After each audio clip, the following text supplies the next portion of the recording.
மாலை வணக்கம். எப்படி இருக்கிறீங்க? இன்றைக்கும் ஆண்டவர் கிருபையில நம்ம கூடுறோம். சபாக்கிழமை கூட்டம், வேத படிப்பு. இன்றைக்கும் ஆண்டவர் ஒரு அற்புதமான ஒரு தலைப்பு கொடுத்திருக்கிறாரு. தேவனுக்குள் பக்தி உள்ளவர்களா இருங்கள். இதுதான் ஆண்டவர் சித்தம். நம்ம சபையில் எல்லாமே தேவனுள்ளுக்கு பக்தி உள்ளவர்களாக இருக்கணும், பக்திமானாக இருக்கணும். ஹல்லேலூயா. இதான் ஆண்டவர் விரும்புகிறாரு. அந்த வகையில் தான் ஆண்டவர் வழிநடத்திட்டு வர்றாரு நம்ம சபையை. நீங்களும் நல்லா வளர்ந்துக்கிட்டு வரீங்க ஆவிக்குரிய வாழ்க்கையில். நம்ம எல்லாமே பக்திமான்களாக இருக்கணும். இன்றைக்கு நம்ம வசனம் மூலியமாக சில வார்த்தைகளை நம்ம பார்க்க போகிறோம். ஆண்டவர் இன்ன வகையில் நம்மளுக்கு அந்த பக்திமானாக வாழ்கிறதுக்குன்ட்டு நம்ம சில கருத்துக்களை கற்றுக்க போகிறோம்.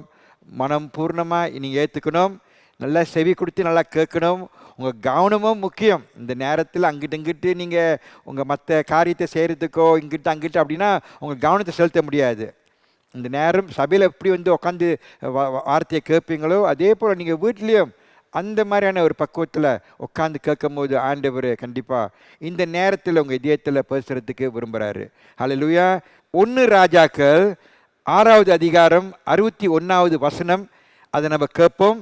ஆதலால் இந்நாளில் இருக்கிறது போல நீங்கள் அவர் கட்டளைகளில் நடந்து அவர் கற்பனைகளை கைக்கொள்ள உங்கள் இருதயம் நம்முடைய தேவனாகிய கர்த்தரோடு உத்தமமாய் இருக்க கடவது என்றான். இந்த வசனம் நம்ம சோலமன் காலத்தில் நடந்த ஒரு காரியம். இப்படி ஆண்டவர் சோலமன் மூலியமாக நம்மளுக்கு உணர்த்துறாரு. இப்படி நம்ம ஒரு பக்திமான்களாக இருக்கணும், இல்லை பக்தி உள்ளவர்களாக இருக்கணும்ன்ட்டு அந்த அடிப்படையில் இந்த வசனத்து மூலியமாக நம்ம சில காரியத்தை கற்றுக்குறோம். அதுக்கு முந்தி சில வசனங்கள் இருக்குது. ஆண்டவர் சில வாக்குத்தங்கள் கொடுக்குறாரு. கொடுத்துட்டு தான் கடைசியாக சொல்கிறாரு, இந்த மாதிரி நீங்கள் என் உள்ளுக்கு நீங்கள் பக்தி உள்ளவர்களாக இருக்கணும்ன்ட்டு சொல்கிறாரு. ஆனால் அதுக்கு முந்தி ரொம்ப நன்மைகளை பற்றி பேசுகிறாரு. இந்த மாதிரி வாழும் போது இன்னும் ஆக போகுது. முதலாக நீங்கள் நல்லா படித்தீங்கன்னா ஒரு 4-5 வசனம் முந்தி சொல்லுது வசனம், நம்ம இந்த மாதிரி பக்தி உள்ளவர்களாக வாழ விரும்பும் போது ஆண்டவர் பிரசனத்தை நம்ம பட்டுக்கொள்ள முடியுது. இன்றைக்கு ஆண்டவர் பிரசனம் நம்ம இதயத்தில் இருக்கிறனால இப்பயுமே அந்த ஐக்கியத்தில் இருக்க முடியும்ன்ட்டு போட்டிருக்குது. அது மட்டும் இல்லை, இன்னொரு காரியம், ஆண்டவர் இந்த மாதிரி இருக்கும்போது, இந்த பக்தி உள்ளவர்களாக இருக்கும்போது பூர்ண மனதை ஒப்பு கொடுத்து மனம் பூர்ணமாக அவரை நம்ம விசுவாசிக்கும் போது நம்மளுக்கு நல்ல வாஞ்சைகள் கொடுக்குறாரு, ஆசைகள், எண்ணங்கள். இதுக்கு அவரோட சித்தத்தை நடத்துறதுக்கு இதுவும் போட்டிருக்குது.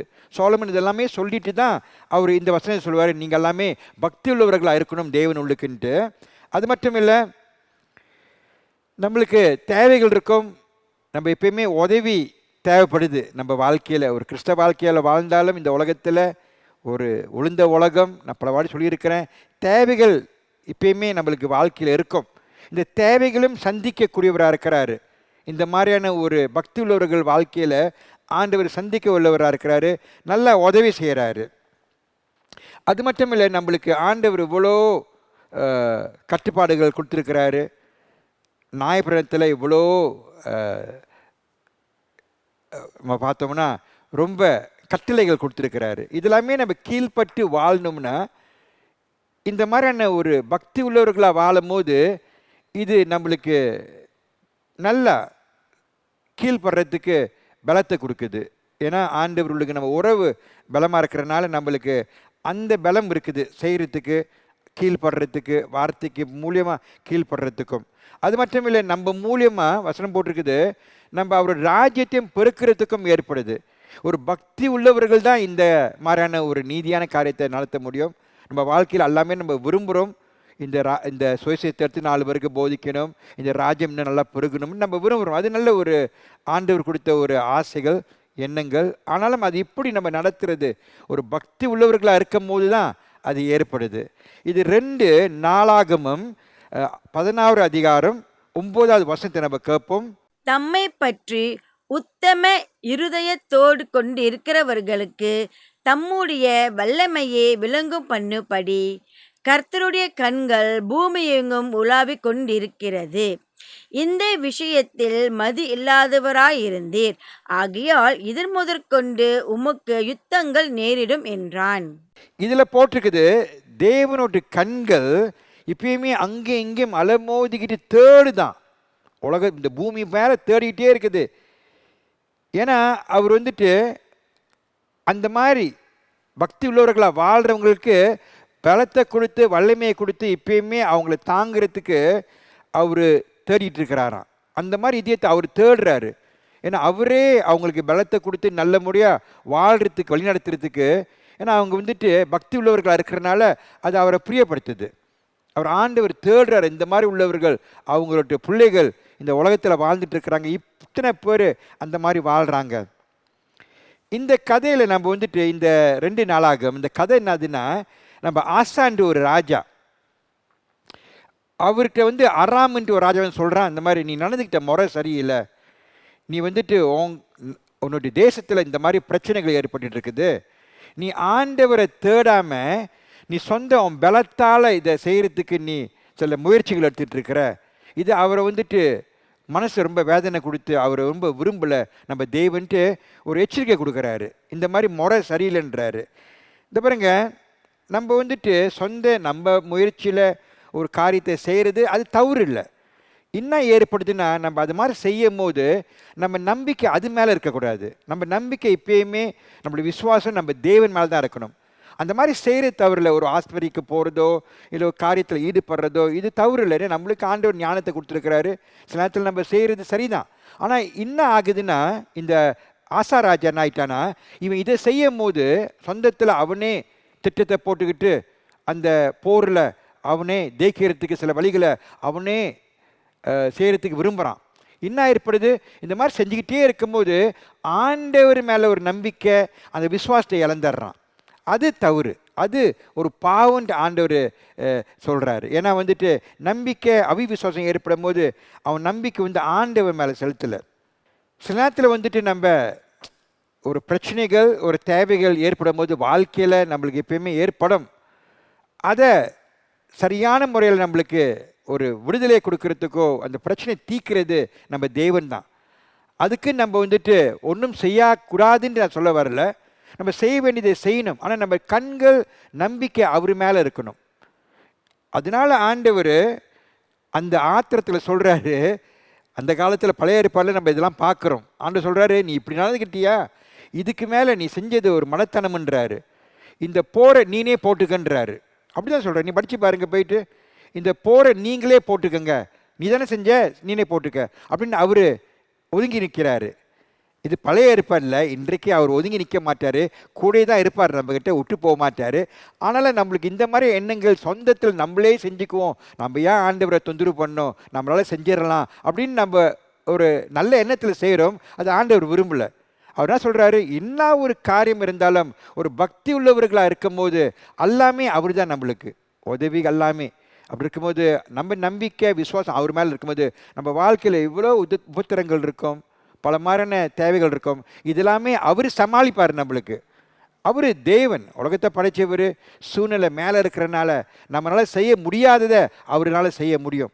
இதெல்லாமே இப்படி ஏற்படுவது நம்ம ஒரு பக்தி மான்களாக இருக்கணும். நம்ம எப்பயுமே ஆண்டவர்களுக்கு உண்மையாக முழு மனதை ஒப்பு கொடுத்து ஒரு பக்தி உள்ளவர்களாக இருக்கும் போது தேவனுக்கு இந்த நன்மைகள்லாம் நம்மளால் பெற்றுக்கொள்ள முடியுது.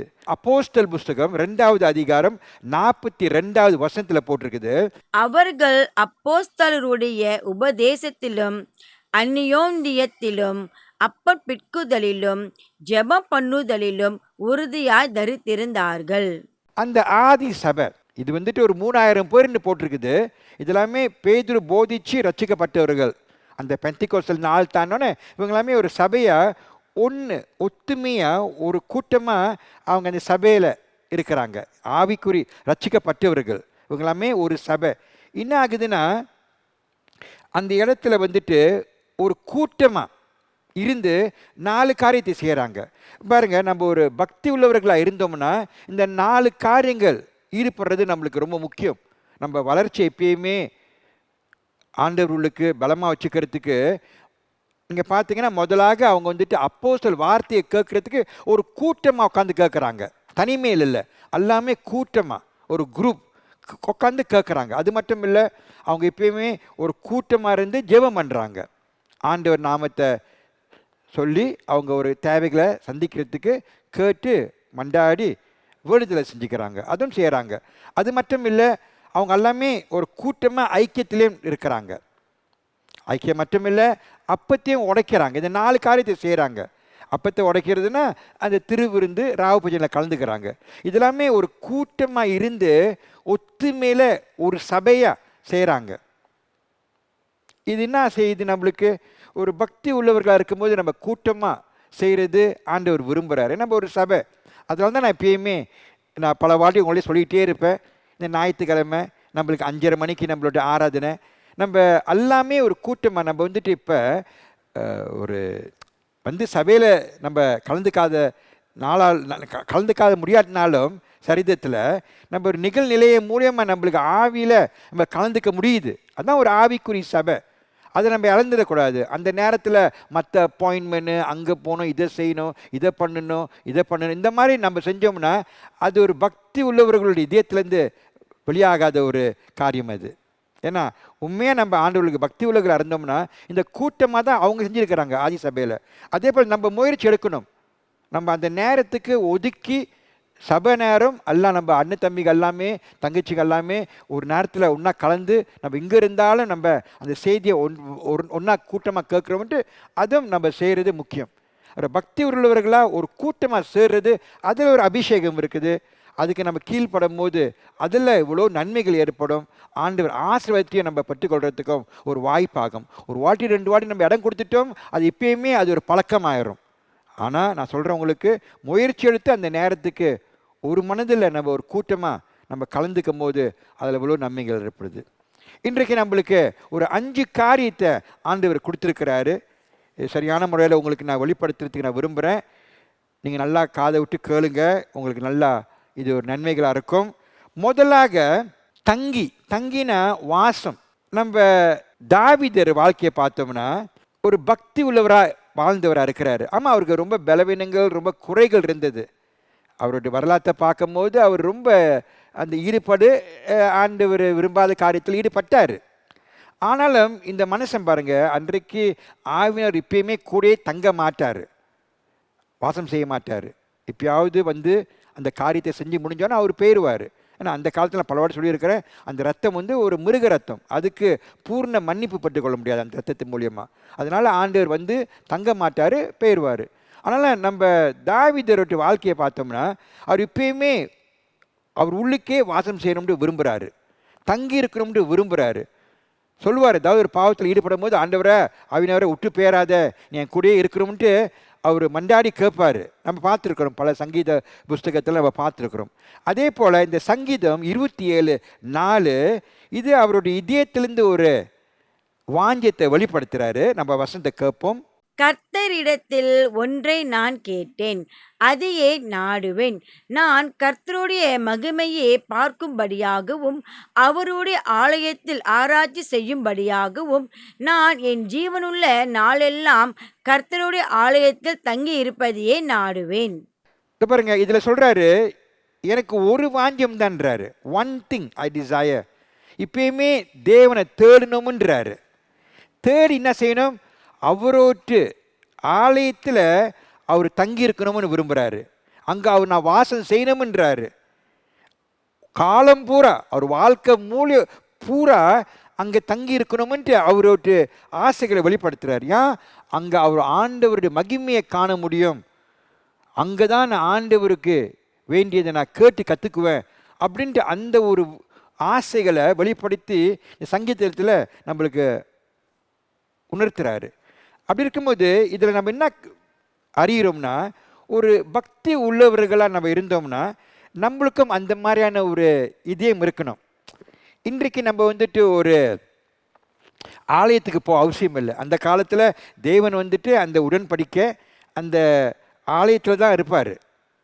எல்லாமே அங்கே தான் போவாங்க. இன்றைக்கு பல மாதிரியான மதத்தில் உள்ளவங்களும் அப்படி தான் செய்கிறாங்க.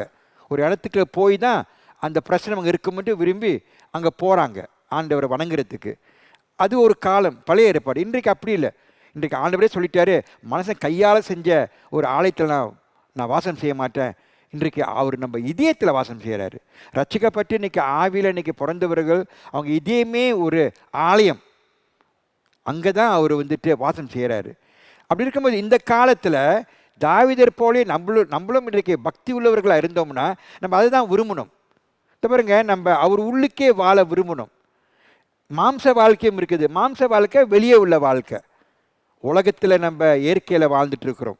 ஆனால் ஆவிக்குறி வாழ்க்கைனா இப்பயுமே நம்ம சிந்தை இருக்குதே, நம்மளோட சிந்தை அந்த ஆவி உள்ளுக்கு இருக்கும் போது என்ன பண்ணுறோம்னா நம்ம அவர் ஆலயத்திலே நம்ம வாசம் செய்கிறோம், நம்ம ஜீவிக்கிறோம். இது அந்த காலத்தில் அவர் விரும்பின போல ஒரு பக்தி உள்ளவர்கள் இதை விரும்பணும். இதான் ஒரு நல்ல இடம். ஏன்னா அங்கே தான் நம்ம வந்துட்டு ஆண்டவருடைய பிரசனத்தை உணர முடியும். அவர் நம்மளுக்கு என்னத்தை வச்சிருக்கிறாரு, அவருடைய மகிமையை காண முடியும். அவர் நம்மளுக்கு சொல்லி கொடுப்பாரு, உணர்த்துவார். அந்த உறவு ஐக்கியம் பலப்படும். இது ஒரு பக்தி உள்ளவர்களோட்டு ஆசைகளாக இருக்கணும்னு நான் விரும்புகிறேன். நம்ம சபையிலையும் அப்படி தான். ஏன்னா இது வந்துட்டு நல்லா ஒரு வாழ்க்கை அமைச்சு கொடுக்கும். ஆனால் இன்றைக்கு பார்த்தோம்னா நம்ம ஒரு ஆலயத்துக்கு போக அவசியம் இல்லை. ஆனாலும் ஆலயம் நம்ம இதயத்தில் இருந்திருந்தாலும் இன்றைக்கி ரசிக்கப்பட்டவர்கள் அந்த மாதிரி வாழறதுக்கு விரும்ப மாட்டுறாங்க. இப்போயுமே மாம்ச சிந்தையில் வாழும் போது தூரத்துலலாம் வாழ்கிறாங்க, கூடயே இருக்குது. ஆனால் இப்போயுமே உணர்த்திக்கிட்டு வாழ மாட்டுறாங்க, அறிய மாட்டுறாங்க. ஏன்னா அந்த அசுத்தமான ஆவிகள் பிசாசானவன் நம்மளுக்கு இடம் கொடுக்க மாட்டான். அவனுக்கு தெரியும் அந்த மாதிரியான ஒரு வாழ்க்கையை நம்ம ஆயத்தப்படுத்திக்கிட்டோம்னா நம்ம ஒரு பலமாக ஆயிடுவோம். ஆண்டவர்களுக்கு நல்லா பக்திமானாக இருந்து நம்ம ஆண்டவருடைய ஊழியத்தை நல்லா பலமாக நடத்திடுவோம்ட்டு அவனுக்கு தெரியுது. அந்த உறவு பலப்படம்னு அவனுக்கு தெரியுது. தடங்கள் பண்ணுவான். ஆனால் நம்ம இப்போயுமே மேற்கொள்ளணும். தாவீதர் போல நம்மளும் விரும்பணும். ஹல்லேலூயா. இன்னொரு வருஷத்தை பார்ப்போம். இது வந்துட்டு யோவான் 12வது அதிகாரம் 18வது வசனத்தை நம்ம கேட்போம். அப்படிப்பட்ட அற்புதத்தை அவர் செய்தார் என்று ஜனங்கள் கேள்விப்பட்டதினால் அவர்கள் அவருக்கு எதிர்கொண்டு போனார்கள். இதில் நம்ம என்ன பார்க்குறோம்னா இந்த வசனத்தில் ஜனங்கள் ஏன் தேடி வந்தாங்க இயேசுக்கு? ஏன்னா அவங்க கேள்விப்பட்டிருக்கிறாங்க அவர் செஞ்ச அற்புதங்கள். உதாரணத்துக்கு நம்ம லசரஸை உயிரெழுப்பினார். இதை கேட்டுட்டு வராங்க. அப்புறம் பார்த்தீங்கன்னா அவங்க வாழ்க்கையில் இந்த அற்புதத்தை பார்த்து அடையாளத்தை பார்த்து வந்தவங்க அது நீதிக்கலை. அப்புறம் பாருங்கள், அவர் கல்வாரியில் கொண்டு போயிட்டு சிலுவையில் தொங்க வைக்கும் போது இவங்களாமே அங்கே இல்லை, எல்லாமே ஒதுங்கி போயிட்டாங்க. அற்புதத்தை பார்த்தாங்க, ஆனால் அது அவங்களுக்கு ஒரு உறவு பக்தியை உருவாக்கலை. ஒரு பக்தி மானாக இருக்கணும், ஒரு பக்தி உள்ளவர்களாக இருக்கணும்ன்ட்டு இன்றைக்கு நம்ம விரும்பணும்னா நம்ம இந்த மாதிரி வெளியே என்னத்தை பார்த்தோம், ஆண்டவர் உண்மையானவர், ஒரு அற்புதத்தை பார்த்தோம், அங்கே போனோம், அந்த அந்த கூட்டத்தில் வந்துட்டு சிலவங்க வந்து சுகத்தை கொடுத்தாரு அப்படின்ட்டுலாம் சொல்கிறாங்க, பிசாசை விரட்டினாங்க. இந்த மாதிரி கூட்டம்லாம் ரொம்ப இருக்குது. ரொம்ப பேர் அதெல்லாம் பார்த்துட்டு கொஞ்ச நாளைக்கு கொஞ்சம் உற்சாகமாக இருக்கிறாங்க, ஆர்வமாக இருக்கிறாங்க. அப்புறம் நாளாக அதெல்லாமே அப்படியே சோர்ந்து போயிடும், விட்டு போயிடும். நம்மளோட பக்தி உள்ளவர்களாக இருக்கிறவங்க அந்த மாதிரி நம்ம பலப்படுத்திக்க முடியாது. நம்ம வெளியே பார்த்து இல்லை, உள்ளுக்கே இருக்கிறாரு. அந்த உள்ளுக்கே இருந்து அந்த அந்த ஆலயத்தில் எப்பயுமே இந்த உறவிலேயே நம்ம பலப்படும் போது தான் அது உண்மையாகவே நம்ம ஒரு பக்தி உள்ளவர்களாக ஏற்படுறதுக்கு அது செய்யும். இது முக்கியம். நம்ம பழைய ஏற்பாடுலேயும் பார்க்குறோம், புதிய ஏற்பாடுலையும் பார்க்குறோம். இந்த மாதிரி இயற்கையில் பார்த்து ஒருத்தவங்க பக்தி உள்ளவர்களாக இருக்கிறது ரொம்ப குறைவு. அது நீதிக்காது. ஏன்னா அது வெளியே பார்க்குறது, நாளைக்கு வேற பார்ப்போம். இப்போயுமே பார்க்குறதுக்கே விரும்புவோம்.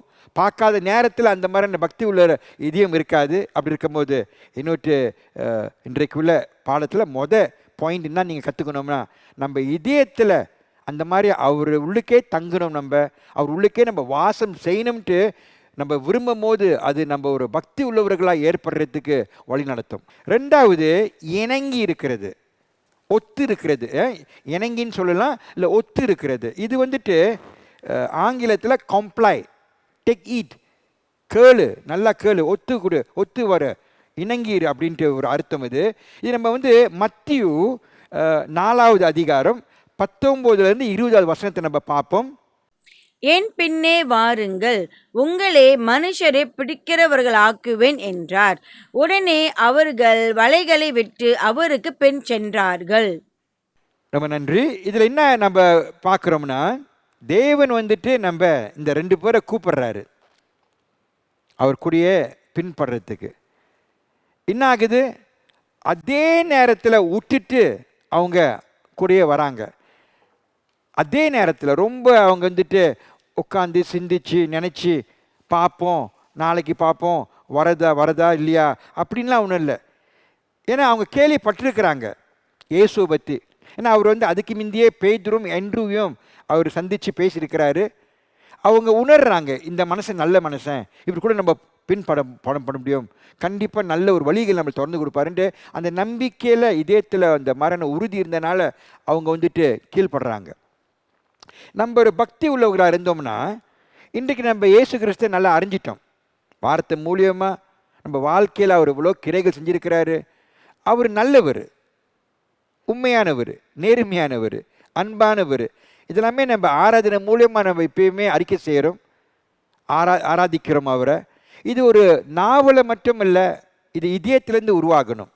இந்த மாதிரி நம்ம அந்த வார்த்தையை உச்சரிக்கும் போது இதயத்தில் அந்த மாதிரி நம்புகிறோமா அவர் நல்லவருன்ட்டு, அவர் உண்மையானவர், அவர் நேர்மையானவர், அவர் அன்பானவர், நம்பிக்கை உள்ளவர். இதெல்லாமே நம்ம வார்த்தையில் சொல்கிறது மட்டும் இல்லை, அந்த இதயத்தில் ஏற்படணும். இந்த மாதிரி ஏற்பட்டுச்சுன்னா ஒரு பக்தி உள்ளவர்களாக இருந்தாங்கன்னா ஏதாவது ஒரு ஆண்டவர் ஒரு அறிக்கை கொடுத்து ஏதாவது ஒரு செய்யணும்னாருன்னா அதே நேரத்தில் செய்வாங்க. ஏன்னா அவங்க உணர்ந்துட்டாங்க இந்த தெய்வம் நல்ல தெய்வம், அது செய்ய சொன்னிச்சுன்னா வார்த்தை மூலியமாக அது நன்மையாக தான் இருக்குமென்ட்டு அவங்க எப்பயுமே செய்கிறதுக்கு துணிஞ்சு நிற்பாங்க, பின்பட மாட்டாங்க. ஹல்லேலூயா. அப்படி இருக்கும்போது நம்ம இதையும் பார்க்குறோம். ஒரு பக்தி உள்ளவர்களாக இருந்தோம்னா நம்ம ஆண்டவர் வார்த்தைக்கு இடம் கொடுக்கணும். இன்னொரு வசனத்தை பார்ப்போம். இது வந்துட்டு மாற்கு புஸ்தகம் 8வது அதிகாரம் 33வது வசனம்.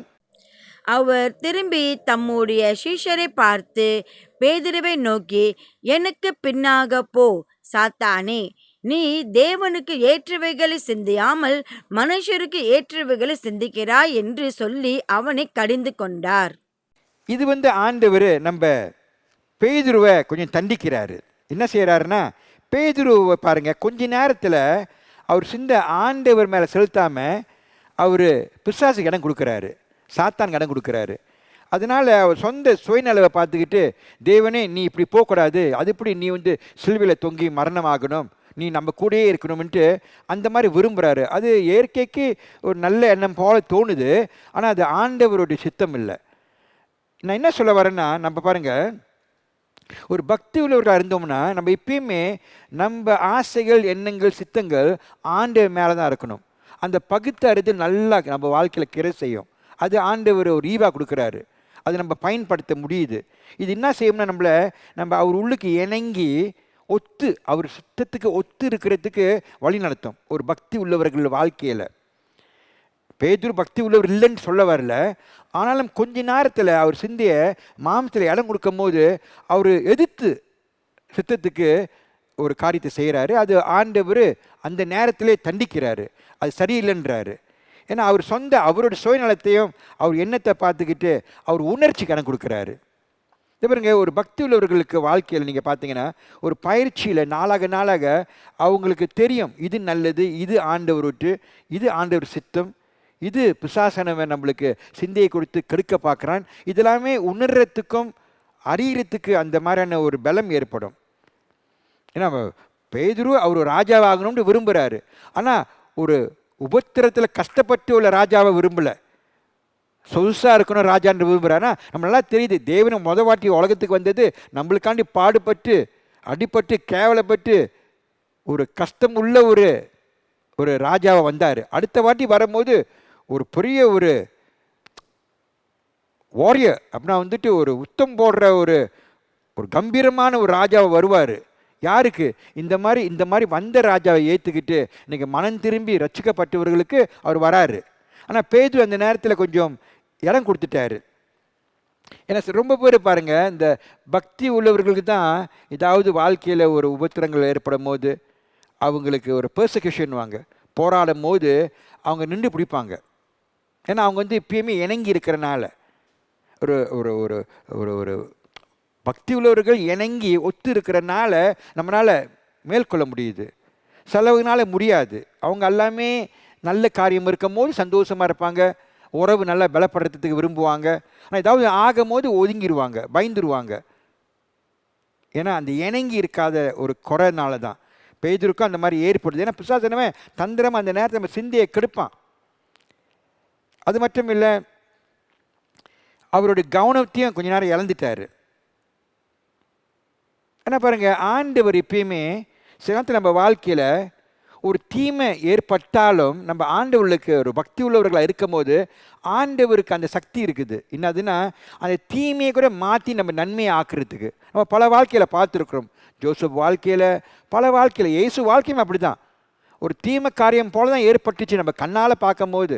ஆனால் அப்பா ஒரு திட்டம் போட்டிருக்கிறாரு, தீமைகளாக இருந்தாலும் அது ஒரு நன்மைக்கு ஏற்பட்டுறதுக்கு. இன்றைக்கு அவர் அந்த மாதிரி போயிருக்காட்டு நமக்கு ரட்சிப்பு ஏற்பட்டிருக்காது.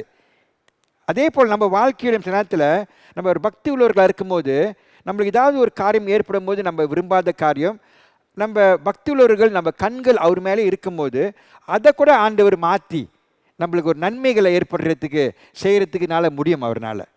இதெல்லாம் இணங்கி இருக்கிறவங்க, ஒத்து இருக்கிறவங்க வாழ்க்கையில் இதெல்லாம் ஏற்படுறதுக்கு வாய்ப்புகள் இருக்குது. அல்லேலூயா.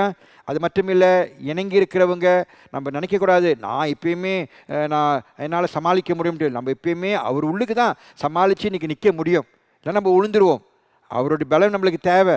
எப்பயுமே பக்தி உள்ளவர்கள் நம்பிக்கை, அவங்களோட விசுவாசம் ஆண்டவர் மேலே இருக்கணும். இதெல்லாம் நம்ம ஏமாந்துருவோம். பிசாசை நம்மளை அப்படி பேதுரு ஏமாத்தினானோ நம்மளையும் ஏமாற்றிடுவான்.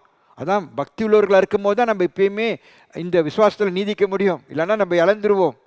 நம்ம இப்பயுமே நம்ம ரட்சிப்பு, இந்த சுவிசேஷம், சத்திய சுவிசேஷம், ஜலம் ரத்தம் ஆவி ஞானசனம் மரணம் உயிரெழுப்பல், இதை நம்ம இழந்துடக்கூடாது. இணங்கி இருக்கிறவங்க, ஒத்து இருக்கிறவங்க தான், ஒரு பக்தி உள்ளவர்களுக்கு தான் இதை இழந்துட மாட்டாங்க. ஏன்னா பல மாதிரி போதனைலாம் ஏற்படுது, அறக்குறையாக போதிக்கிறாங்க, சிந்து அப்படியே அலமோதிரும், பிசாசு நம்மளை தட்டி ஏமாற்றி விட்டுருவான். இப்பயுமே நம்ம என்னத்தை கேட்குறோம்ன்ட்டு கவனமாக இருக்கணும், ஜாக்கிரதையாக இருக்கணும். யாருனால முடியும்? ஒரு பக்தி உள்ளவர்களால தான் முடியும். ஏன்னா ஆண்டவர் நம்மளுக்கு ஒரு ஊழியத்தை கொடுத்துருப்பாரு, நம்பி ஒரு பக்தி உள்ளவர்கள் தான், இணங்கி இருக்கிறவங்க, ஒத்து இருக்கிறவங்க தான் அந்த ஊழியத்தை கொடுத்ததை சரியான முறையில் செஞ்சு அதை கடைசி வரைக்கும் அவரை சந்திக்கிற வரைக்கும் உண்மையாக இருந்து அதை நடத்துவாங்க. இணங்கி இருக்காதவங்க, ஒரு பக்தி இல்லாதவங்க அதில் முடியாது, அறக்குறையாக தூக்கி போட்டு போயிடுவாங்க. ரொம்ப ரொம்ப கவனமாக இருக்கணும். நம்ம இதயத்தை ஏமாற்றிடுவான் பிசாசனவன், ரொம்ப தந்திரமானவன். பல மாதிரி சிக்கலில் கொடுத்து, எண்ணங்களை கொடுத்து, உபத்திரங்கள் சூழ்நிலையை மாற்றி நம்மளை ஏமாற்றிடுவான். அதெல்லாமே நம்ம கவனமாக இருக்கணும். இணங்கி ஒத்து இருக்கிறவங்க, இந்த ஒரு பக்தி உள்ளவர் இருக்கிறவங்க, அவங்களுக்கு அவிவிசுவாசம் இருக்குன்னு வராது. சிலவங்க பாருங்கள் விசுவாசின்னு வாங்கன்னா ரொம்ப அவிவிசுவாசம் இதயத்தில் இருக்கும். இதெல்லாம் இப்படி பூருது இணங்கி இல்லாத ஒரு வாழ்க்கை, ஒரு பக்தி இல்லாத ஒரு வாழ்க்கையில் தான் இது ஏற்படும்.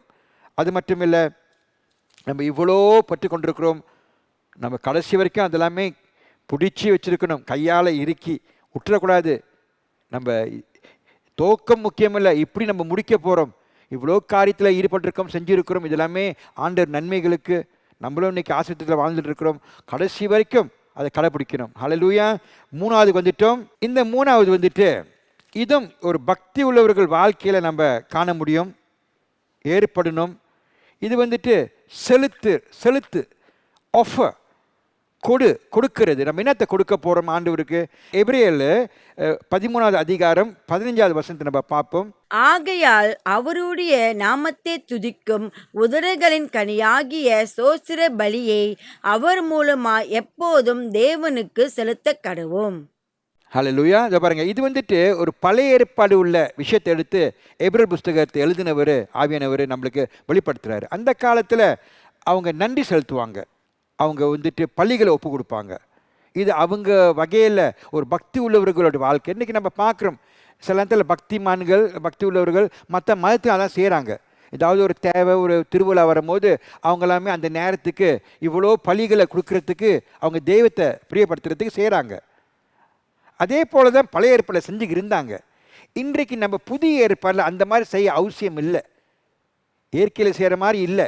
இன்றைக்கி நம்மளும் இதயத்திலிருந்து அவரை துதிக்க முடியுது. இப்படி ஒரு பொருளை கொடுத்து அவர் எதிர்பார்க்கல, நம்மகிட்ட இருந்து நம்ம இதயத்தை கேட்குறாரு, அதுலேருந்து துதிப்பு கொடுக்க முடியுது. இது பல மாதிரி ஒரு பக்தி உள்ளவர்கள் வாழ்க்கையில் நம்ம பார்த்தோம்னா இந்த துதிப்பு பாருங்கள். முதலாக நம்ம இப்பயுமே ஒரு நன்றி கடன் உள்ளவர்களாக வாழ்வோம். இப்பயுமே ஆண்டவருடைய சுவிசேஷம், ஜலம் ரத்தம் ஆவி, அதுக்கு நன்றி செலுத்திக்கிட்டே தான் இருப்போம். நம்ம நாவிலிருந்து அது ஒரு நாள் கூட நம்மளால் இருக்க முடியாது அது சொல்லாமல். நம்ம நன்றி உள்ளவங்களாக இருப்போம். அது சாக்ரிஃபைஸ் ஆஃப் ப்ரைஸ். அப்படின்னா ஒரு நன்றியோட ஆண்டவர் நம்ம துதிக்கிறோம். சோஸ்திரிக்கிறோம் அவரை. ஏன்னா நன்றி அது நம்ம உணர்றோம். இந்த அவர் செஞ்ச ஒரு நீதியான காரியத்து மூலியமாக இன்னைக்கு நம்மளுக்கு ரட்சிப்பு ஏற்பட்டிருக்குது. நம்ம விடுதலை பெற்று கொண்டிருக்கிறோம். நம்ம ஒரு நாளைக்கு பரலோகத்தில் நித்திய காலத்துக்கு வாழ போகிறோம். இதெல்லாமே நம்ம செஞ்சோ செய்யாதனால இல்லை, அவர் கிருபையாக நம்மளுக்கு கொடுத்ததல்ல. அதை நம்ம அணிவிக்க நம்ம இதயம் ஒரு நன்றி கடனாக இருக்கிறதுக்கு ஏற்படுது. ஹல்லேலூயா. அது மட்டும் இல்லை, இந்த நன்றி என்ன செய்வோம், நம்ம இந்த மாதிரி நம்ம வந்துட்டு செலுத்துறவங்க, இந்த மாதிரி நம்ம வந்துட்டு கொடுக்குறவங்க அந்த காலத்தில் பொருளோட கொடுத்தாங்க, ஏதாவது செஞ்சு கொண்டாடுவாங்க ஆண்டவருக்கு. அது ஆண்டவர் ஏற்றுக்கிட்டாரு. ஏன்னா அந்த பழைய ஏற்பாடில் அந்த மாதிரி ஏற்கனா அவங்களுக்கு ஆவியில் பிறக்காத காலம் அது. இன்றைக்கு ஆவியில் உயிராக இருக்கும்போது ஆண்டவர் இதெல்லாமே எதிர்பார்க்கலாம். ஆனாலும் நம்ம வாழ்க்கை மூலியமாக இந்த நற்செய்தி எடுத்து மற்றவங்களுக்கு செய்கிறதுக்கு செலுத்துறதுக்கு அதுக்கு நம்மளுக்கு பலத்தை கொடுப்பாரு, அபிஷேகத்தை கொடுப்பாரு, நம்மளை பயன்படுத்துறதுக்கு விரும்புவார். ஸோ இன்றைக்கு நம்ம வந்துட்டு ஆண்டவரை துதிக்கிறோம்ன்றோம், ஆண்டவரை ஆராதிக்கிறோம் என்றும், ஆண்டவரை சோஸ்திரிக்கிறோம் என்றும், இப்படி நம்மள்ட்ட எதிர்பார்க்குறாரு. அதை நாவலை மட்டும் இல்லை, நம்ம செய்கையும் முக்கியமாக இருக்குது. நம்ம என்னத்தை செலுத்துகிறோம், அந்த நன்றி செலுத்துகிறோமா அந்த சுயசத்துக்கு அப்பயுமே நம்ம வாழ்க்கையில் நன்றி செலுத்துறது மட்டும் இல்லை, இந்த நன்றியை மற்றவங்களுக்கும் நம்ம பகிர்ந்துக்கிறோமா, என்ன செஞ்சாருன்ட்டு எடுத்து சொல்கிறோமா. அது மட்டும் இல்லை, நம்ம வந்துட்டு இந்த ஆண்டவர் இறக்கத்தை நம்ம பட்டுக்கொண்டிருக்கிறோம், அவர் தயவு, அவருடைய அன்பு, இதையும் நம்ம மற்றவங்களுக்கும் செலுத்துறதுக்கு கொடுக்கறதுக்கு நம்மளுக்கு ஏற்படுது. ஒரு காலத்தில் நம்ம எதிரியாக வாழ்ந்தோம் ஆண்டவர்கிட்ட. நம்ம எல்லாமே சொந்த சுயநிலவு தான். நம்ம நல்லவங்கள்ட்ட தான் நல்லவங்களை அறிந்திருப்போம், சிலவங்கள்ட்ட நம்ம எதிர்த்துருப்போம். ஆனால் இப்போ நம்ம இந்த மாதிரி தோணலை. நம்ம ஒரு எதிரியாக இருந்தாலும் ஆண்டவர் நம்மளை நேசிச்சிருக்கிறாரு. அதே போல் நீங்கள் நம்மளும் மற்றவங்களை நேசிக்க முடியுது, எதிரியும் அவங்களுக்கும் தெய்வ இறக்கத்தை காமிக்க முடியுது. இந்த மாதிரி தான் அவரை வந்துட்டு நம்ம இன்றைக்கு செலுத்துறது. அந்த காலத்தில் பொருளோடு செலுத்தினாங்க. இன்றைக்கி இந்த மாதிரி நடக்கும் போது நம்ம இந்த ஆவிக்குரிய வாழ்க்கையில் கீழ்பட்டு ஆவியானவருக்கு இடம் கொடுக்கும்போது அதெல்லாமே ஆண்டவரை துதிக்கிற போல தான், அதெல்லாமே ஆண்டவரை சோஸ்திரிக்கிற போல தான். வாயால் சொல்கிறது மட்டும் இல்லை, சோஸ்திரம் மாஸ்டர் சோஸ்திரம் மாஸ்டர் அப்படிலாம் சொல்லுவாங்க ரொம்ப பேர். ஆனால் அவங்க நடத்த அப்படி நம்ம காண முடியாது. அது நம்ம சபையில் நம்ம பெருசுபடுத்திக்கலை. சொல்கிறது முக்கியம்தான், ஆனால் அதில் ஒன்றும் இல்லை. இன்றைக்கி அந்த மாதிரி செய்க இருக்கணும். ஒரு இரக்கம், தயவு, அன்பு செலுத்துறது, கிருபையை செலுத்துறது. அது மட்டும் இல்லை, ஆண்டவருடைய அன்பு 4 பேருக்கு பகிர்ந்துக்கிறதுக்கும் நம்மளுக்கு ஏற்படும். ரெண்டாவது இன்னொரு வசனம் இது வந்துட்டு சங்கீதம் 4வது அதிகாரம் 5வது வசனத்தை நம்ம கேட்போம். நீதியின் பலிகளை செலுத்தி கர்த்தர் மேல் நம்பிக்கையாயிருங்கள். இந்த வசனம் மூலமா நான் உங்களுக்கு ஒரு பக்தி உள்ளவர்கள் வாழ்க்கை தாவீது நம்மளுக்கு ஒரு நல்ல ஒரு உதாரணம் சொல்ல முடியும். ஏன்னா அந்த காலத்தில் வந்துட்டு அவங்க நம்ம சொன்ன மாதிரி மிருகங்களை பயன்படுத்துவாங்க ஒரு பள்ளி கொடுக்கறதுக்கு. ஆனாலும் ஆண்டவர் பாருங்க அதெல்லாமே கொடுத்தாலும் அவர் அவங்களுடைய எண்ணத்தை தான் பார்க்குறாரு, மோட்டிவ், ஆட்டிடியூட். இன்ன மாதிரி ஒரு எண்ணத்தில் வந்து கொடுக்குறாங்க. ஆனால் உங்கள் இதயம் அங்கே இல்லை, என்னை நீங்கள் நேசிக்கலை, நான் இந்த வழியை திறந்து கொடுத்ததை நீங்கள் நன்றியோடு செய்யலை நீங்கள் அப்படின்னு சொல்கிறாரு. மலாக்காய் புத்தகத்தெல்லாம் பார்க்குறோம் நம்ம. அதே போல் இன்றைக்கும் இந்த காலத்தில் நம்ம என்ன செஞ்சாலும் இந்த மாதிரி செலுத்துகிறவங்க கொடுக்குறவங்க கவனமாக இருக்கணும். பல விஷயத்தில் நம்ம செய்கிறோம். இது வந்துட்டு தசமாவத்தை கொடுக்குறோம், காணிகளை கொடுக்குறோம், நம்ம ஆண்டவர் நேரத்தை கொடுக்குறோம், நம்ம ஆண்டவர் நம்ம திறங்களை கொடுக்குறோம். இதெல்லாமே நல்லது, விரும்புகிறாரு. ஆனால் கொடுக்கும் போது என்ன ஒரு எண்ணத்தில் நம்ம கொடுக்குறோம், வாட் ஆட்டிடியூட், என்ன ஒரு மோட்டிவ், இதுக்காண்டி நம்ம கொடுக்குறோம். இது முக்கியமாக இருக்குது. சரியான எண்ணத்தோடு கொடுக்கும்போது அது ஆண்டவர் மகிமைப்படுத்தும், நல்ல ஒரு நம்மளுக்கு ஒரு ஆசீர்வாதத்தை கொண்டாடும். இதெல்லாமே ஆண்டவரை பிரியப்படுத்தும், ப்ளீஸிங் டு காட். ஏன்னா ஆண்டவர் ஒரு அவருடைய பிள்ளைகள் வாழ்க்கையில்னா எதிர்பார்க்குறாருன்னா கீழ்ப்படுதல். அந்த இதயத்தில் கீழ்ப்படாத ஒரு இதயம் அது என்னத்தை கொடுத்தாலும் ஆண்டவர் ஏற்றுக்க மாட்டார். ஏன்னா அந்த கொடுக்கும் போது அது நல்ல ஒரு எண்ணத்தால் கொடுக்க மாட்டாங்க. ஏன்னா கீழ்ப்படுதல் இல்லை. முதலாக அவர் அதுதான் விரும்புகிறாரு. நம்மளுடைய தியாகத்தை கூட அவர் விரும்பலை, கீழ்ப்படுத்தல் தான் விரும்புகிறாரு. அப்படி இருக்கும்போது ஒரு பக்தி உள்ளவர்களாக நம்ம இருக்கும்போது என்ன ஏற்படுது, நம்மளுக்கு இதெல்லாமே ஆண்டவர் ஆவியானவர் சொல்லி கொடுத்து வழி நடத்தி நம்மளை வாழ்க்கையை சரியான முறையில் அமைச்சு கொடுக்குறாரு. நம்ம இப்பயுமே செலுத்தும் போது கொடுக்கும் போது நம்மளுக்கு சரியாக தெரியுது, ஏன் கொடுக்குறோம், இதுக்கு கொடுக்குறோம், ஆண்டவர் இதை பார்க்குறாரு, இதை விரும்புகிறாரு அப்படின்னு நம்மளுக்கு நல்லா தெரியுது. இப்போ நம்மளுக்கு யதார்த்தமாக இருந்தோம், நம்ம ஒரு காலத்தில் இதெல்லாம் செஞ்சோம், நம்ம கெட்டவங்கன்னு சொல்லலை, செஞ்சோம். ஆனால் அது நம்மளுக்கு நல்ல ஒரு எண்ணத்தோடு செய்யாத குறை தான், அது நம்மளுக்கு ஒரு நன்மையை கொண்டாடல. இன்றைக்கு நம்ம சபையில் உயிரான சபையில் நம்ம வாழ்ந்துட்டு இருக்கிறோம், ஆண்டவர் நம்மளுக்கு வார்த்தை மூலியமாக தெளிவாக நம்மளுக்கு வெளிப்படுத்துகிறாரு. ஒரு பக்தி உள்ளவர்கள் எப்பயுமே ஆண்டவர் முதலாக மனம் பூர்ணமாக நம்ம அவரை துதிக்கணும். அவருக்கு நம்ம வந்துட்டு சோஸ்திருக்கிறோம்னா நம்ம ஒரு வாழ்க்கையே ஒரு அர்ப்பணை செஞ்சு அவருக்கு நம்ம எப்பயுமே கீழ்பட்டு வாழ்கிறதான் அது விரும்புகிறாரு. அல்லேலூயா. 4வதுக்கு வந்துட்டோம். பெற்றிக்கோள், ஆங்கிலத்தில் கிளிங். என்னதுன்னா இணைஞ்சி பிடிச்சிக்கிறது. பாருங்கள், உதாரணத்துக்கு சின்ன பிள்ளைங்க பார்த்தீங்கன்னா தாய் தாப்பா இருக்கும்போது அது எங்கேயாவது போனோம்னா அதுங்க அப்படியே காலை பிடிச்சிக்கோங்க, இறுக்கி பிடிச்சிக்கோங்க. அவன் தானே இறுக்கி பிடிச்சிக்கிறது கிளிங். சந்தில் வசந்த சொல்லுவாங்க, ஒரு ஆம்பளையும் பொம்பளையும் ஒன்றா கல்யாணம் பண்ணி திருமணத்தில் 2 பேருமே ஒன்றா கிளிங், ஒரு மாம்சம் ஆகுறாங்க. அதே போல் சின்ன பிள்ளைங்க அப்படி தான் இறுக்கி அப்படியே பிடிச்சிக்கோங்க, விடாதுங்க.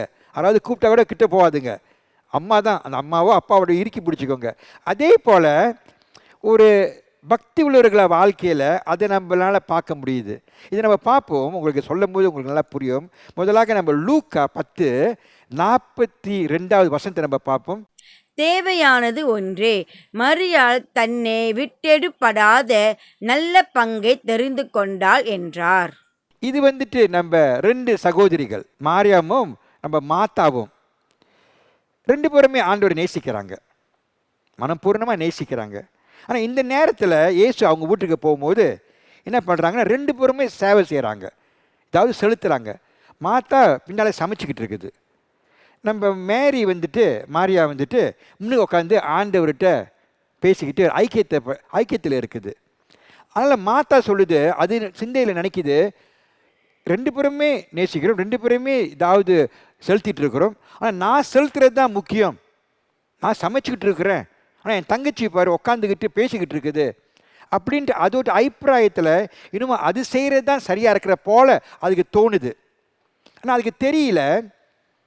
சில நேரத்தில் வந்துட்டு ஒருத்தவங்க யாராவது வீட்டுக்கு வந்தாங்கன்னா நம்ம முதலாக அவங்கள உட்கார வச்சு அவங்கள்ட்ட அந்த வராங்க விருந்தாடி அவங்கள்ட்ட கொஞ்சம் நேரம் பேசணும். சும்மா அப்படியே அவங்கள விட்டு நம்ம பாட்டுக்கு பின்னால் போய் சமைச்சிக்கிட்டு தண்ணியை தேத்தினை கலக்கிறது அப்படின்னு சொன்னோம்னா அது செய்கிறது சரிதான். தேத்தினை கலக்கி கொடுக்குறதுக்கு நம்ம விரும்புகிறோம், ஒரு தண்ணி கண்ணி கொடுக்கலான்ட்டு. ஆனால் வந்தவங்களை முதலாக நம்ம அவங்கள்ட்ட அவங்கள வீட்டுக்கு வந்தோன்னே அவங்கள உட்கார வச்சு நல்லா கொஞ்ச நேரம் பேசிட்டு அப்புறம் கொஞ்சம் உட்காருங்க, ஒரு தேத்தினி சாப்பிடுங்கன்ட்டு நம்ம உள்ளுக்கு போய் செய்யலாம்.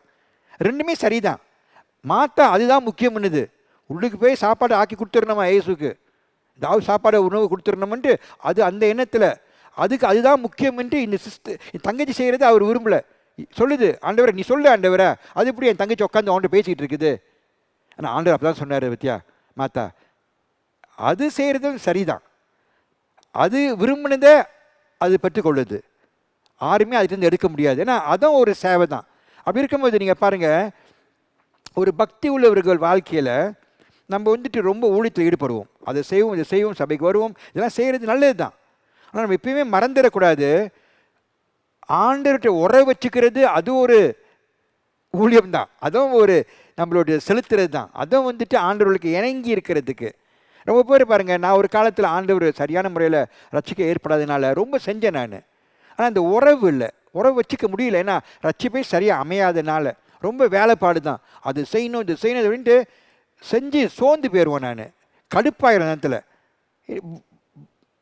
அந்த மாதிரியான ஒரு மனசு ரொம்ப வேதனையாக இருக்கும். அதில் ஒரு சந்தோஷத்தை நான் பெற்றுக்கொள்ளலை. இன்றைக்கு நான் புரியுது, எனக்கு இந்த சரியான ரட்சிப்பு ஏற்படும் போது இன்றைக்கு நம்ம ஒரு பக்தி உள்ளவர்களை வாழும்போது செய்கிறது வேலை முக்கியம்தான். ஆனால் அதே நேரத்தில் அந்த உறவையும் நம்ம எப்பயுமே பலப்படுத்திக்கணும். ஆண்டவர் நம்ம இதயத்தில் வந்து இருக்கிறார், ஒரு விருந்தாடி போல். அவர் எப்பயுமே நம்ம உள்ளுக்கே இருக்கிறதுக்கு, நம்ம அவருக்கு நல்ல அடைக்கலை கொடுக்கறதுக்கு அவர்கிட்ட நம்ம பேசணும், உறவு வச்சுக்கணும். அவர்கிட்ட நம்ம இருக்கிறத நம்ம உணர்ந்து அந்த பழக்கம், நம்ம அவருக்குள்ள ஒரு பழக்கத்தை நம்ம பலப்படுத்திக்கணும். அதுதான் ஐக்கியம்ன்றது.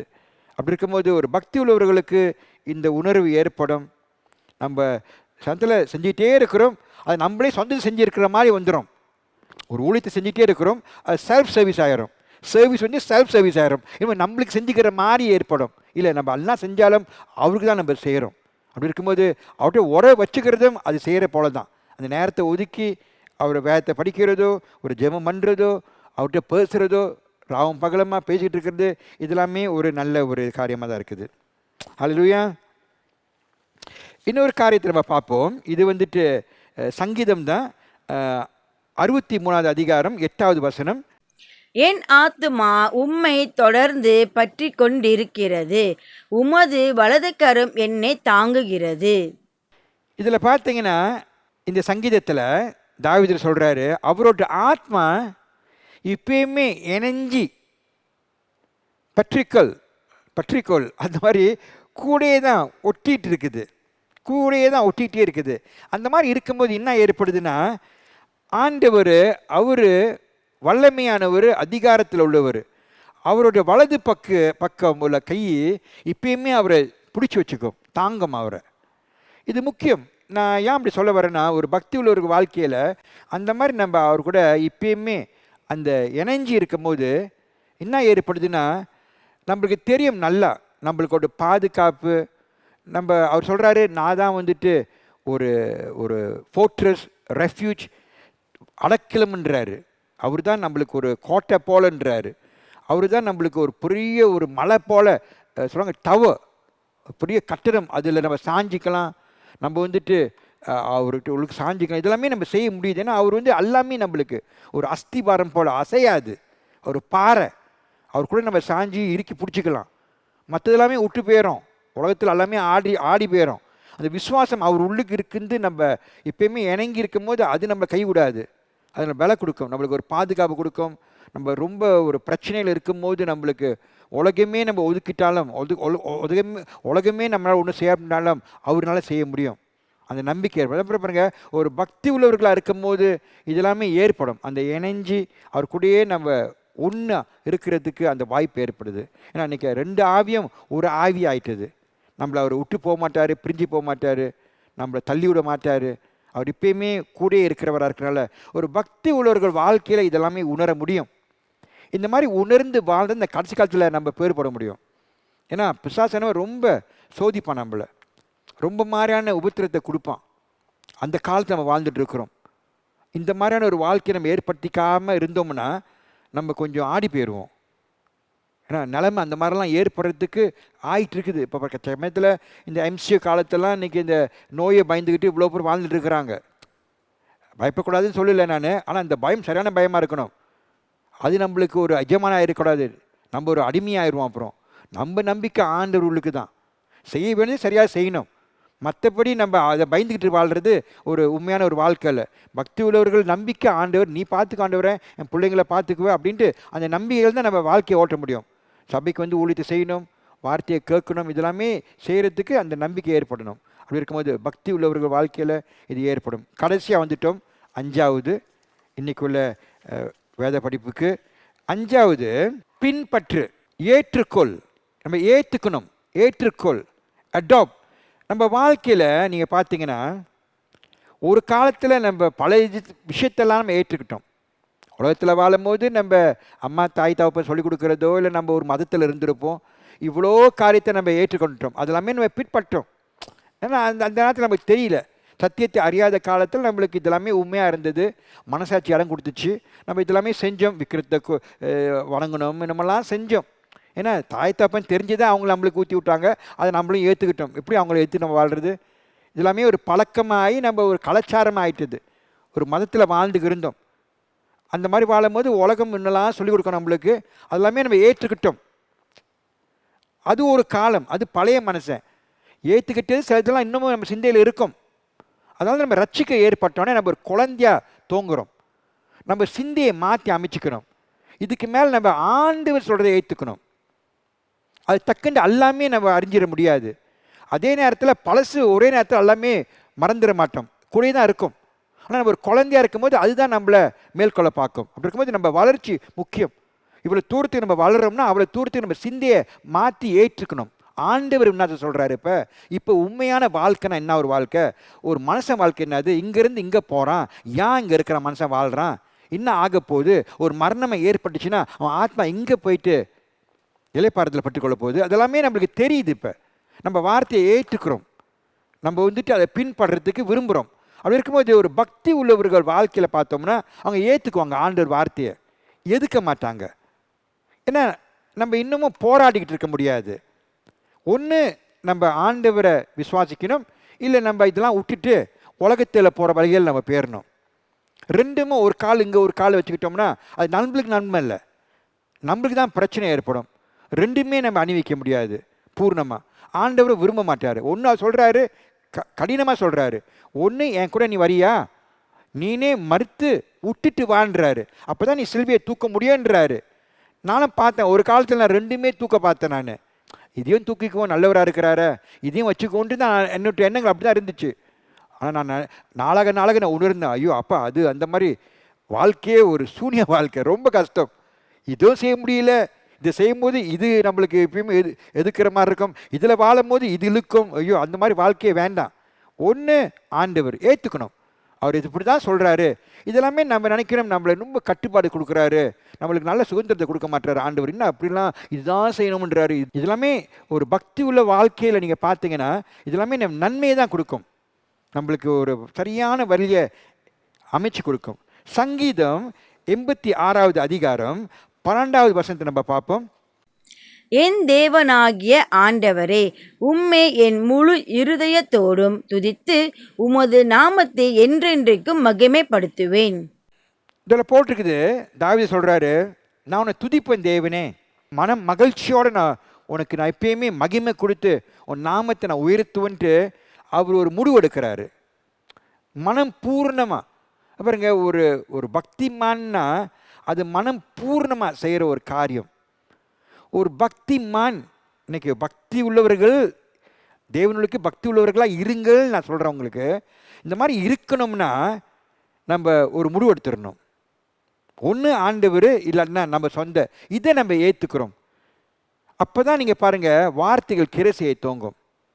நம்ம ஒரு போதனையை கேட்கும் போதோ, இல்லை ஒரு வேதத்தை படிக்கும் போதோ, வசனங்களை படிக்கும் போதோ, இல்லை நம்ம ஐக்கியத்தில் யாராவது வார்த்தையை பற்றி நம்மளுக்கு வெளிப்படுத்தும் போதோ, நம்ம இதயம் வந்துட்டு தாராளமாக அதை ஏற்றுக்கிற அந்த மாதிரி என்ன ஒரு தாழ்மை பணிவு ஏற்படும்.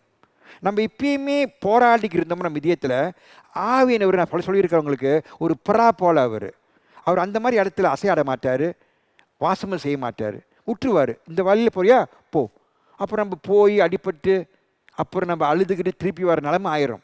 இங்கேயும் விட மாட்டார், பார்த்துக்குவார். ஆனால் நம்ம ஏன் அதெல்லாம் அந்த மாதிரி போகணும்? ஏற்றுக்கணும். ஏற்றுக்கிற அந்த மாதிரியான ஒரு பக்தி உள்ளவர்கள் வாழ்க்கையில் ஏற்றுக்கிறதுக்கு அந்த மாதிரியான பணிவு ஏற்படும். இன்னொரு வசனத்தை பார்ப்போம், கடைசி வசனம் இது. சங்கீதம் 85வது அதிகாரம் 10வது வசனம். கிருபையும் சத்தியமும் ஒன்றை ஒன்று சந்திக்கும், நீதியும் சமாதானமும் ஒன்றை ஒன்று முத்தம் செய்யும். இதுவும் ஒரு நல்ல ஒரு பலமான ஒரு அற்புதமான ஒரு வசனம் இது. தெய்வம் சத்தியமும் ஒன்றா கூடுது. தயவு இறக்கத்தில் இன்றைக்கி ரட்சிப்பு கொடுத்தாரு கிருபையில். இன்னைக்கு சத்தியத்தை நம்ம சந்திச்சிட்டோம். இன்றைக்கி ரெண்டுமே உறவு, ரெண்டுமே கலந்து இருக்குது. சத்தியமும் இருக்குது, அந்த இறக்கம் கிருபியம் கலந்து இருக்குது. இந்த மாதிரி கலந்து இருக்கிற வாழ்க்கையில் தான் அந்த ஒரு பக்தி உள்ள வாழ்க்கையும் ஏற்படும். என்ன ஏற்பட போது அந்த வாழ்க்கையில் நீங்கள் பார்த்தீங்கன்னா ஆண்டவர் நீதியும் சமாதானமும் ஒத்துமையாக ஏற்படும். இதை பாருங்க, வசனம் போட்டிருக்குது, நம்ம கிருபை சத்தியத்தை நம்ம பற்றி கொண்டோம்னா சரியான முறையில் ரெண்டுமே இணைஞ்சு ஏற்றுக்கிட்டோம்னா அது நம்ம இதயத்தில் கிரசையை தோங்கும். ஒரு பக்தி உள்ளவர்கள் வாழ்க்கையில் என்னத்தை இது நம்மளுக்கு கொடுக்கும்? இது வந்துட்டு ஆண்டவர் நீதி. அவங்க வாழ்க்கையில் பார்த்தீங்கன்னா அதுக்கு மேலே ஆண்டவர் நீதியில் தான் வாழுவாங்க, அதுதான் மகிமைப்படுத்துவாங்க, அதுதான் அவங்க உயர்த்துவாங்க. சொந்த நீதிக்கு இடமே இல்லைங்க. ஆண்டவர் நீதி, அந்த மாதிரி நீதியிலே வாழ்ந்துட்டு இருக்கிறவங்க என்ன ஏற்பட போது சமாதானம் ஏற்படும். இந்த சமாதானம் உலகத்துள்ள சமாதானம் இல்லை, இது தேவனே சமாதான பிரபு. அவரோட சமாதானம் வெளியே இருந்து எதிர்பார்த்து மாற்றிக்கிற ஒரு சமாதானம் இல்லை. வெளியே இன்னும் ஆகினாலும் இதயத்தில் இப்பயுமே அந்த சமாதானம் கூடயே இருக்கும். ஏன்னா நம்ம நீதியில் வாழ்கிறனால. நீங்கள் நீதியில் வாழாமல் சொந்த நீதியில் வாழ்ந்து பாருங்கள், என்ன ஏற்படும்? நீங்கள் சமாதானத்தை இழந்துருவீங்க, வெளியே எதிர்பார்ப்பீங்க, இன்னும் நம்மளுக்கு நன்மை இருக்குது, அப்போ தான் நீங்கள் சந்தோஷமாக இருப்பீங்க, சமாதானமாக இருப்பீங்க. மற்ற நேரத்தில் உங்கள் மனசில் இப்பயுமே ஒரு குந்தளிப்பாக இருக்கும், மனவேதனையாக இருக்கும். அதனால தான் இப்படி நீங்கள் கிருபையும் சத்தியத்தையும் நீங்கள் ஒரே நேரத்தில் ஏற்றுக்கிட்டீங்களோ, சுவிசேஷம் மூலியமாக இது ஒன்றா கூடி இருக்கிறதுனால இன்றைக்கி இந்த ஆண்டவர் நீதியில் நம்ம வாழ முடியுது. அந்த நீதியிலேருந்து உருவாகிறது தான் ஆண்டவரோட சமாதானம். இதெல்லாமே எங்கே ஏற்படுது? ஒரு பக்தி உள்ளவர்கள் வாழ்க்கையில் தான் ஏற்படும். ஜெபம் பண்ணணும், ஜெபம் பண்ணுறவங்களும் இப்பயுமே கவனமாக ஆண்டவருக்கு நன்றி செலுத்திக்கிட்டு வாழ்கிறவங்களும் இதுவும் ஒரு வகையில் ஒரு பக்தி உள்ளவர்கள் வாழ்க்கையில் ஏற்படும். ஒரு பக்தி உள்ளவர்கள்னு சொல்லிட்டு நம்ம ஜெப வாழ்க்கையில் நம்ம ஈடுபடாமல் இருந்தோம்னா அது ஒரு அர்த்தமில்லாத ஒரு வார்த்தை. அது ஒரு பக்தி உள்ளவர் வாழ்க்கையில் ஜெபம் தானாலேயே, ஜெபம்ன்றது ஆண்டுடைய உறவு இப்பயுமே இருக்கும். இப்பயுமே அந்த இதயத்தை நன்றி தான் செலுத்திக்கிட்டு இருக்கோம். நன்றி கடனோட வாழ்வோம் நம்ம. ஹல்லேலூயா. அது மட்டும் இல்லை, நம்ம சொன்ன மாதிரி நம்மளுக்கு 2 எஜமான் இல்லை, ஒரு எஜமான் தான். அப்போ தான் நம்ம உருப்படியாக நம்ம ஒரு பக்தி உள்ளவர்களாக வாழ முடியும். இந்த பக்தி உள்ளவர்கள் வாழ்க்கையில் நீங்கள் பார்த்தோம்னா புதிய ஏற்பாடில் நம்ம பவுல் பேதுரு சொல்லுவார், இந்த குடும்பம் இப்படி பாராட்டுவார், இப்படிலாம் வாழ்ந்தாங்க இந்த குடும்பம், இந்த ஹவுஸ் ஹோல்ட் நல்லா வாழ்ந்தாங்க ஆண்டவருக்கு, இந்த குடும்பம் நல்லா வாழ்ந்துச்சு. ஏன்னா இந்த குடும்பம்ன்றது வந்துட்டு ஒரு ஹவுஸ் ஹோல்ட். தாய் தகப்ப பக்தி உள்ளவர்களாக இருந்தனால பிள்ளைங்களும் அப்படி தான் ஏற்படும். ஒரு பக்தி இல்லாத ஒரு தாய் தகப்ப வாழ்க்கையில் பிள்ளைங்க அப்படி ஏற்படுறதுக்கு வாய்ப்பே இல்லை. அதான் பாருங்கள், நம்ம சண்டே ஸ்கூலில் ஒரு 8-9 பிள்ளைங்க இருக்குது. இன்றைக்கு எல்லாமே நல்லா பலமாக வாழ்ந்துட்டு இருக்குதுங்க. அதுங்கெல்லாம் பார்க்கும்போது ஒரு காலத்தில் அதுங்களாமே ஆண்டவர் ஊழியத்தை அப்படி தான் நடத்த போகுதுங்க. அப்படி ஒரு கருத்து, அப்படி ஒரு நம்பிக்கை, ஜெபம் நல்லா ஜெபம் பண்ணுதுங்க, வார்த்தை நல்லா தெளிவாக தெரியுது, அதுங்களுக்கு நல்ல ஒரு வளர்ச்சி ஏற்படுது. ஏன்னா இந்த 9 பேர் ஆண்டவரை தேர்ந்தெடுத்து தான் நடத்துகிறாரு. ஏன்னா இந்த 9 பேர் உள்ள வாழ்க்கையை நான் பார்க்குறேன், எல்லாம் தாய் தகப்பனும் ஒரு பொறுப்பாக அந்த பிள்ளைங்களுக்கு வழிநடத்திட்டு இருக்கிறனால தான் அந்த குடும்பமே ஒரு பக்தி உள்ள குடும்பமாக இருக்குது. அந்த தாய் தகப்பன் அந்த மாதிரி பொறுப்பு எடுக்காமல் இருந்தாங்கன்னா அந்த பிள்ளைக்கு வளர்ச்சி ஏற்படாது. நம்ம நல்லா தானாலே பார்க்க முடியுது, அதுங்களுக்கு ஒன்றுமும் புரியாது. ஏன்னா தாய் தகப்பன் அந்த பொறுப்பு எடுக்காதனால. அப்படி இருக்கும்போது இந்த பக்தி உள்ளவர்களாக இருக்கிறது நம்ம ஒரு குடும்பமாகவே இருக்கும்போது ஆண்டவர் என்ன செய்வார்?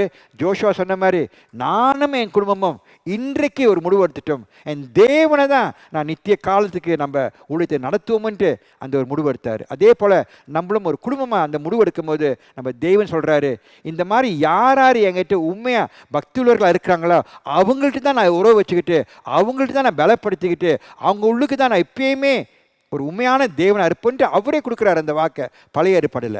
அல்லேலூயா. இன்றைக்கி நம்ம குடும்பத்துலேயும் அந்த மாதிரி ஏற்படும். கடைசியாக சொல்கிற ஒரு வார்த்தை, நான் உங்களுக்கு ஒரு பக்தி உள்ளவர்களாக இருந்தோம்னா நம்ம மற்றவர்களுக்கு சேவை செய்யணும்.